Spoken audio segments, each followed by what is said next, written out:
Dumaan. Hi, what up? Sa Si ano? Chris Brian. So, Bahat. wala Tapos akong nagbalik alam pa man pero ako. gusto Ito ko nga matuto. naman.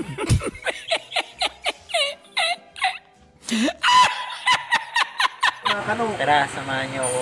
Ay, ano na kasi gusto nila. Ngayong araw nga pa lang ito ay nandito tayo sa may San Isidro kung saan dito kami nagpipila ng tricycle namin.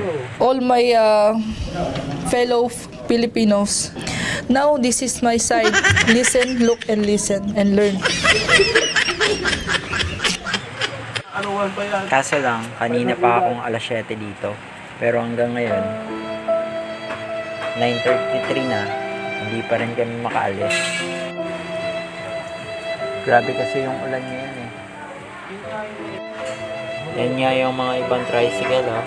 Hindi pa rin makaalis. Ayan nga pala, ngayon nga pala po ay umalis muna sa tricycle ko kasi nagugutom na ako.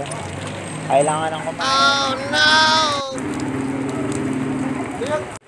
Yun guys, madali na ang pila ko. So yun.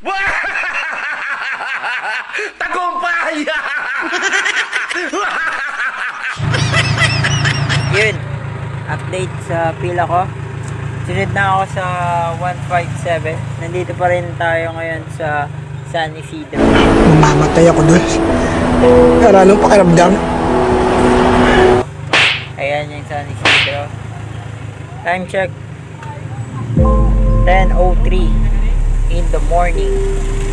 So yun, hanggang ngayon nandito pa rin tayo kasi maulan eh. Bihira yung pasahero mga kuys. Kaya yun, taman siya lang kahit maulan. Yun. Tingnan nyo naman ang ulan. Sa mga nagra-rides dyan, ingat-ingat muna kayo kasi madalas yung daan. Ayan makukuha pa ng jeep. Hintay na naman ulit kami. So, ganyan yung buhay dito sa pilahan namin sa San Isidro mga kuys. Yan. Pero tsaga-tsaga lang, makukuha mo rin ng tagumpay. Yan yung sa kabilang gasan. Pagkabila na dito ang sana ang gasan dito.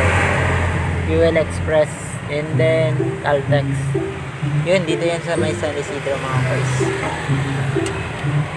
Ayan. Yan. Ang makulay ang buhay ng Fuel Express. Ito rin yung Caltex. Ganda, di ba? Caltex.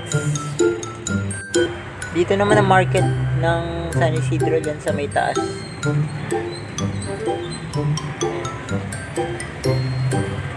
So yun, happy Valentine's sa mga quiz natin dyan. So ingat-ingat na.